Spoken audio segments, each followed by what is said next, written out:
Hello students, हम बात करेंगे 9th क्लास के बच्चों के साथ। हमारा सब्जेक्ट जो है वो साइंस है और टॉपिक हमारा आज का जो है वो एयर पोल्यूशन है। क्योंकि हमने बात की जहाँ तक कि air which is a natural resource, हवा जो है वो हमारे नेचुरल रिसोर्सेज में आती है और ये जो है एक ऐसा चीज़ है जो नेचर ने प्रोवाइड किया है और it is a useful things because we can inhale the gases which is oxygen, and that oxygen will help in our respiration, means breaking down of the food digested inside the body, and that is necessary for, means oxygen is necessary. If we are not provided it, the oxygen is not available for 2 or 3 minutes, we will die. So जहाँ तक oxygen की बात हो गई, हम air pollution की बात करेंगे। जहाँ तक एयर पोल्यूशन की बात हो गया, pollution means addition of something, addition of some foreign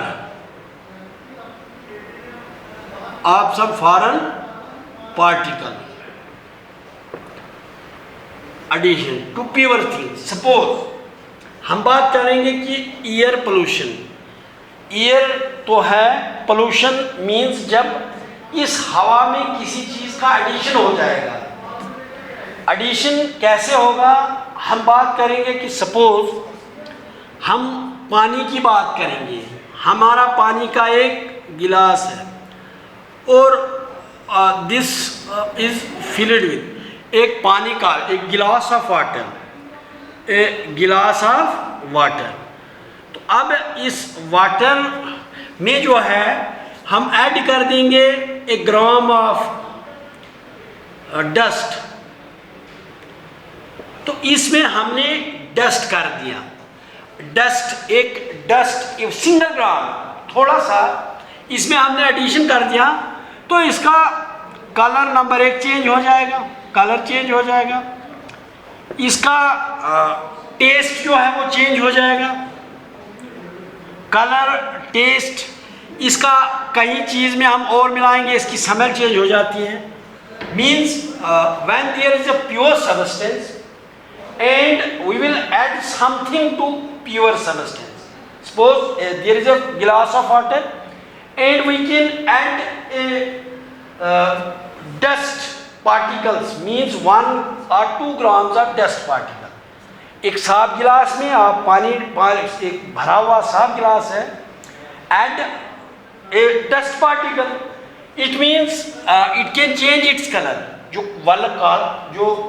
water जो था वो that was colourless, but when we will add a dust तो it will change its colour by the addition of that dust. जब हमने इसमें dust add कर दी तो इसका कलर चेंज हो जाएगा, फिर उसी का नाम जो है वो पोल्यूटेंट बोलते हैं।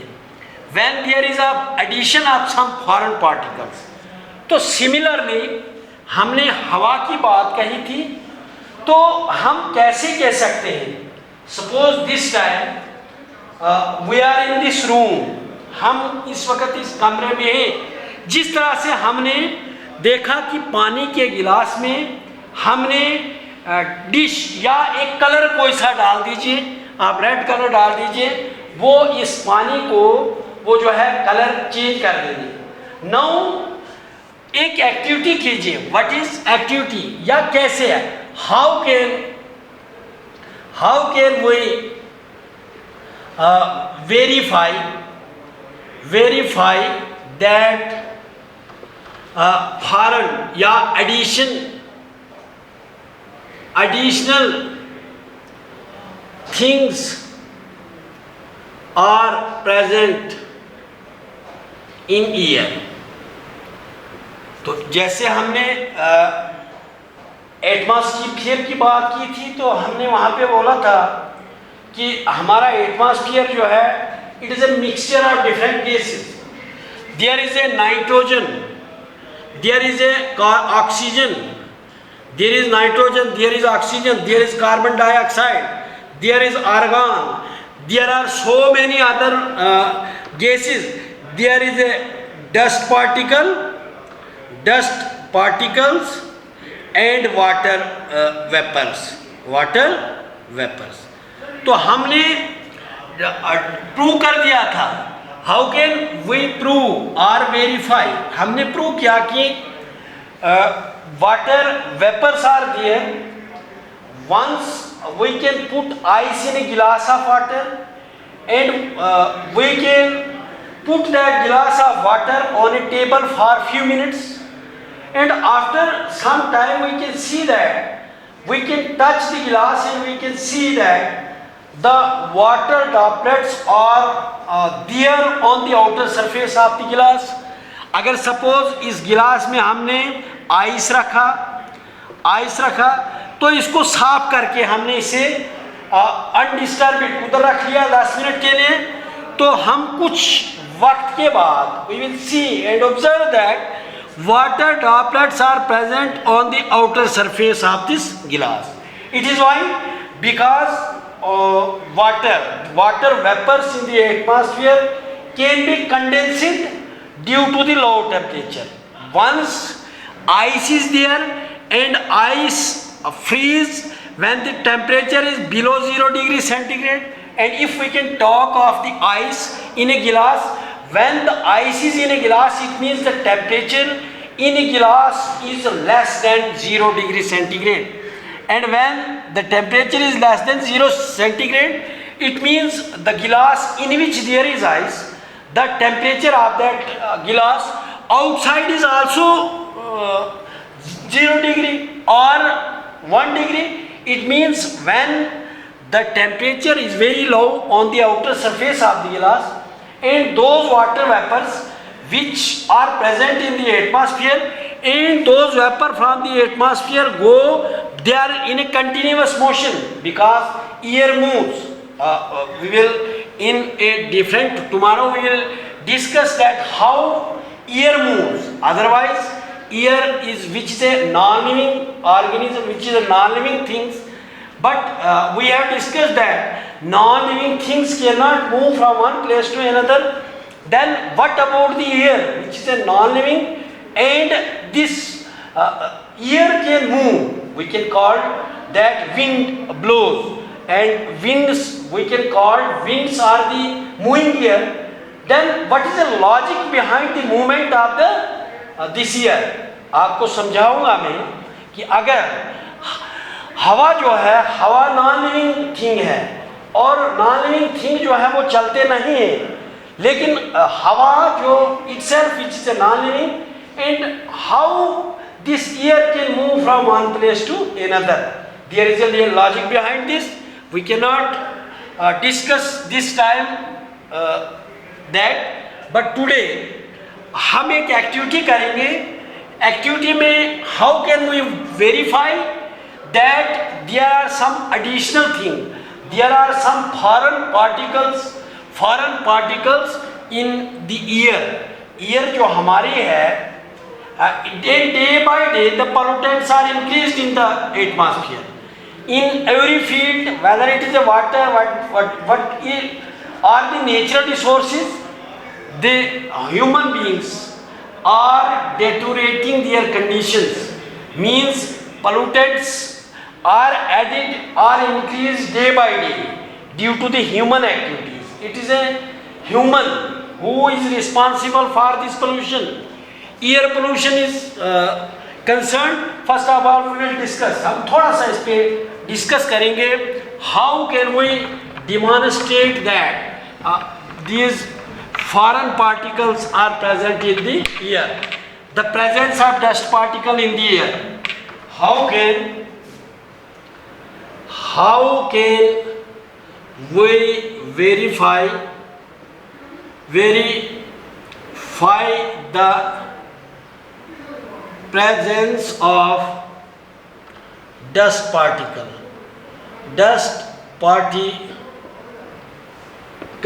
in air? तो हम कैसे वेरीफाई करेंगे? हम कैसे प्रूव करेंगे कि डस्ट पार्टिकल जो है वो हवा में मौजूद है? सपोज आप एक कमरे में जाइए, you can go in A room and you can perform this activity. यह हमारा रूम है एंड ये जो है इसकी विंडोज़ है, तो आप कमरे के अंदर जाएं और जो सनलाइट सूरज की रोशनी है फ्रॉम द आउटसाइड, कमरे के बाहर से with the help of mirror, आप एक मिरर को लीजिए और इस सनलाइट का रिफ्लेक्शन कमरे के अंदर ले लीजिए। वंस दिस सनलाइट जो है, ये सनलाइट जैसे ही ये सनलाइट एक होल के जरिए, एक रोशनदान है, जैसे ही ये कमरे के अंदर जाएगी और आपको इसे अपोजिट साइड से व्यू करना है। सपोज वी विल सी, ऐसे देखेंगे हम इसको, ऐसे हम जैसे ही एक सनलाइट जो है we can reflect the sunlight with the help of mirror inside the room, और जैसे ही वो लाइट कमरे के अंदर आएगी, उस कमरे की लाइट में जो लाइट आ रही है उसकी अपोजिट से हमने व्यू करना है। जो रे ऑफ लाइट वहां से आ रही है, जहां से आ रही है, तो इसके बिल्कुल क्रॉस में, इसके साथ हमने क्रॉस में देखना है। और इस लाइट में जो लाइट जहां से कमरे के अंदर जो आ रही है, अपोजिट साइड से देखने से हम देख लेंगे कि इसके अंदर जो है the dust particles are moving here and there. हम देखेंगे कि डस्ट पार्टिकल, ये जो रे ऑफ लाइट यहाँ जा रही है, इसमें हम देखेंगे कि डस्ट पार्टिकल जो है वो they are flying here and there. इस एक्टिविटी को करने में आपको कोई पैसा नहीं लगना है, कोई इक्विपमेंट नहीं, कोई सामान, किसी लैब की जरूरत नहीं है। सिंपली आप कमरे के बाहर जाएंगे, एक शीशा जो मिरर जो आप देखते हैं, अपना आईना लेके जाएंगे आप, और कमरे के बाहर जाएंगे और खिड़की के थ्रू या कोई होल जो है कमरे के अंदर, वहां से लाइट को रिफ्लेक्ट करेंगे, सूरज की लाइट को। जैसे ही वो लाइट कमरे के अंदर आती है और उस रे ऑफ लाइट जो हमको विजिबल हो जाएगी, जो रे ऑफ लाइट जो है हमको ऐसा लगेगा कि सूरज की रोशनी हमारे कमरे के अंदर आ रही है, और जो रे ऑफ लाइट आ रही है इसके अपोजिट मींस इसके क्रॉस में, अगर सपोज ये रे ऑफ लाइट आ रही है, हमको यहाँ से देखना है इसको, यहाँ बिल्कुल इसके अपोजिट में, और हम देख लेंगे कि जितना रोशनी है, जितनी पेनिट्रेट हो रही है उस होल के अंदर वो रे ऑफ लाइट, तो उस रे ऑफ लाइट में बहुत सारे डस्ट पार्टिकल जो है मूवमेंट होगा। अगर हम उसको ऐसे देख लें तो वी कैन नॉट ब्रीथ, हम खुशी से सांस नहीं लेंगे, हम बोलेंगे इतना ये हमारे नाक के अंदर घुस जाएगा। लेकिन it is a natural phenomenon कि dust particles are present, but nowadays due to the construction, nowadays due to development, nowadays due to the establishment of these factories, industries, so many pollutants which are daily going to add in our national this year, हमारा जो atmosphere है इसमें वो daily addition हो जाता है इसका।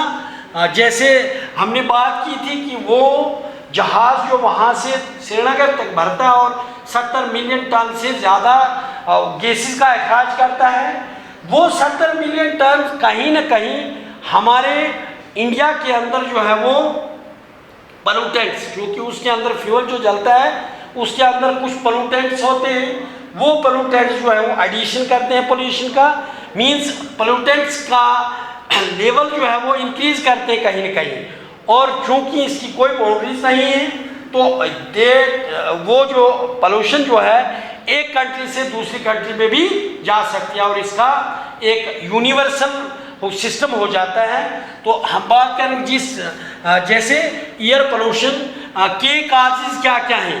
Air pollution means जब किसी चीज़ का एडिशन हवा में हो जाता है, हवा में डस्ट का एडिशन होगा, हवा में दूसरे गैसेस का एडिशन होगा, हवा में फैक्ट्रीज का जो लिबरेशन होता है, गैसेस इवॉल्व जो निकलते हैं उनसे होता है। डस्ट में कहीं ये जो कीमियाई हथियार मीन्स केमिकल वेपन्स को चलाने से होता है, कहीं पे बम एक्सप्लोड होता है, तो मीन्स ये सारे जो है रिस्पॉन्सिबल है। मोस्टली जो है air pollution that is done by automobiles. हम बात करेंगे कि अब इसके सोर्सेज क्या क्या हैं। अगर एयर पोल्यूशन जो है, एयर हमारी ईयर जो है हमारी वो खराब होती जाती है, धीरे धीरे pollution means something is added to the our natural air, the percentage of pollutants increase.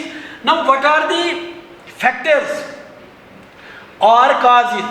Factor or cause ये कैसे होती है, क्या है एजेंसीज? हम सबसे पहले ऑटोमोबाइल्स की बात करेंगे। ऑटोमोबाइल्स मीन्स ये गाड़ियाँ वगैरह सारी जो सबसे ज़्यादा एयर पोल्यूशन जो है that is done by automobiles. You know that more than 1 crore vehicle can move in our India only.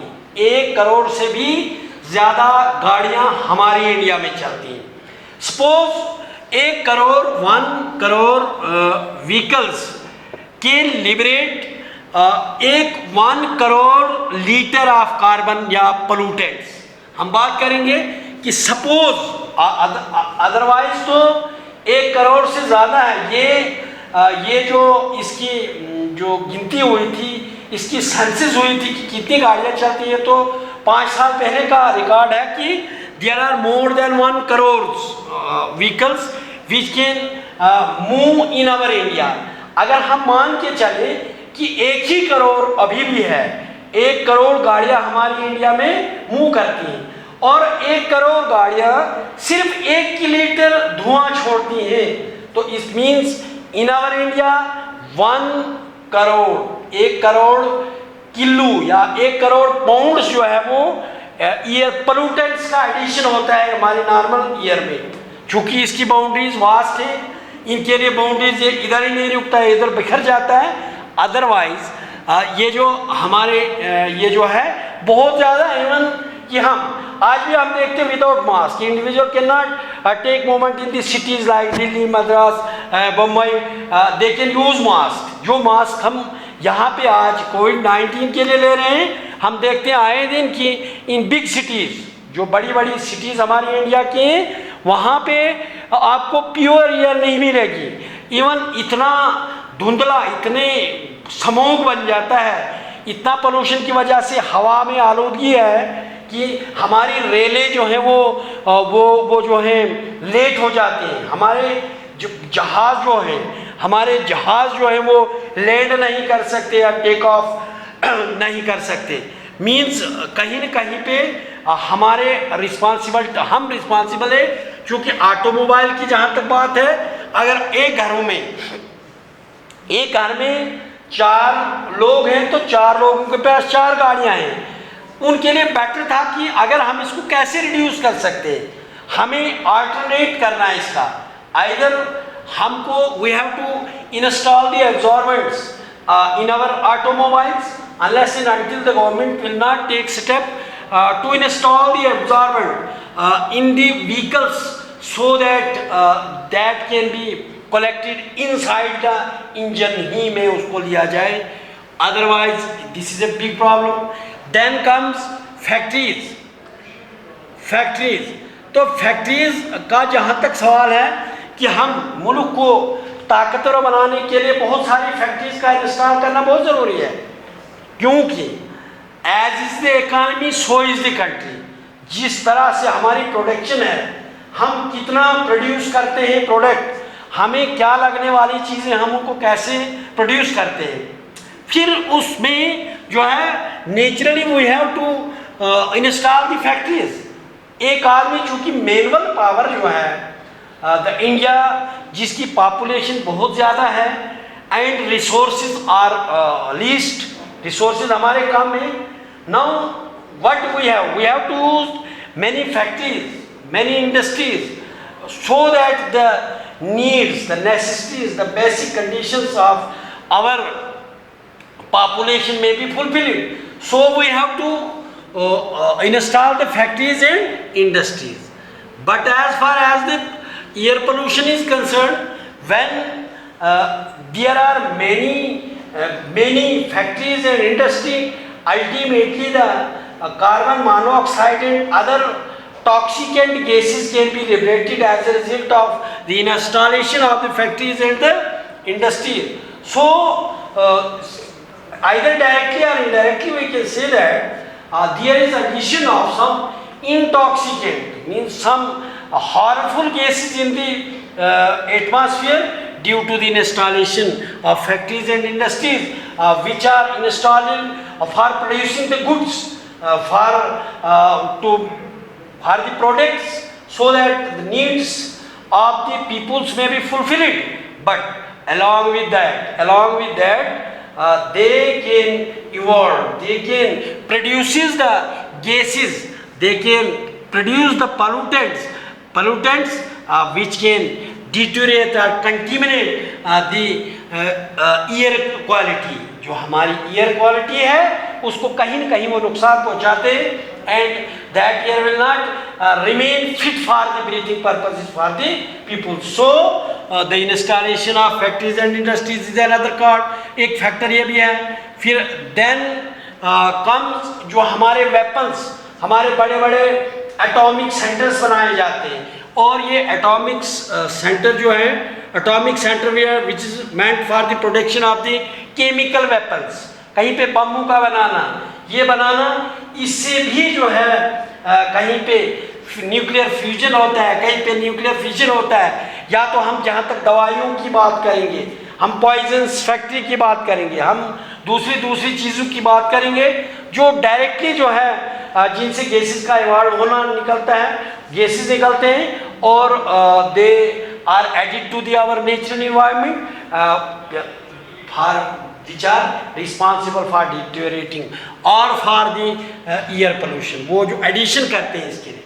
इसके अलावा हमारे फॉसिल फ्यूल्स का यूज़ करना, हम देखते हैं कि हम ऐसे फ्यूल्स का यूज़ करते हैं आइदर फॉर डोमेस्टिक पर्पसेस और फॉर इंडस्ट्रियल पर्पसेस. हम कोयला, हम दूसरे चीज़ें, जिससे ब्रिक किलन्स हैं, वो दूसरी चीज़ें जिनको हम रिडक्शन ऑफ जंगल है, जैसे जंगलों का सफाई करना, उससे भी जो है वो बहुत सारे गैसेस को एब्जॉर्ब करते थे. लेकिन अब जो है हम उनको भी ख़त्म करते हैं, जंगलात का खात्मा करते हैं. तो हम कहीं न कहीं वो भी इसके लिए रिस्पॉन्सिबल है. तो ये हमारे फैक्टर्स थे. और एयर पोल्यूशन का था जो एक नेचुरल रिसोर्स है जिसको हमने बचा के चलना है. अगर बचा के नहीं चलेंगे, हमने ऐसे अल्टरनेट का यूज़ करना है जो हमारे माहौल को बचाएगा, और हर चीज़ हमें जो है वो हम अपनी इसकी कम से कम गाड़ियों का इस्तेमाल करें. अगर गाड़ियों का इस्तेमाल करना है तो उस गाड़ी का इस्तेमाल करें जो कम धुआं जो दे दे, जो कम धुआं जिससे अखराज हो. फैक्ट्रीज ऐसे करना है. कुछ अल्टरनेट चिमनीज़ का इस्तेमाल करना है. हमने बड़ी चिमनीज़ का फैक्ट्रीज में इस्तेमाल करना है जो कार्बन डाइऑक्साइड, जो धुएं को वहाँ पे ही अब्जॉर्ब करे या दूसरे गैसेस में चेंज करे. Means government has to take steps, has to create such technology which can be pollutant free. Means we have to make more and more solar energy और for running our automobiles. ऐसा system install करना है हमारी गाड़ियों में, हमारी दूसरी factories में, जो सूरज की रोशनी की मदद से चले, या ऐसे डिवाइसेस का इंस्टॉल करना इन चीज़ों में जिनसे पोल्यूटेंट्स का अखराज होता है. तो उन पोल्यूटेंट्स को वहाँ पे ही ऐसे टेक्नोलॉजी का अडॉप्ट करना है जो उसको एब्जॉर्ब करे, उन गैसेस को, जो उनका कलेक्शन हो विद इन उस इंजन के अराउंड में ही उसका ऐसा इंस्टॉलेशन होना चाहिए. ऐसे चीज़ों का इंस्टॉल करना है. But this steps that is not under our influence. The steps may be taken by the government, and only then we can reduce our pollutions and we can live safely. So this is sufficient for today. इसी से जो है वो हम इसका खात्मा करेंगे. तो थैंक्स.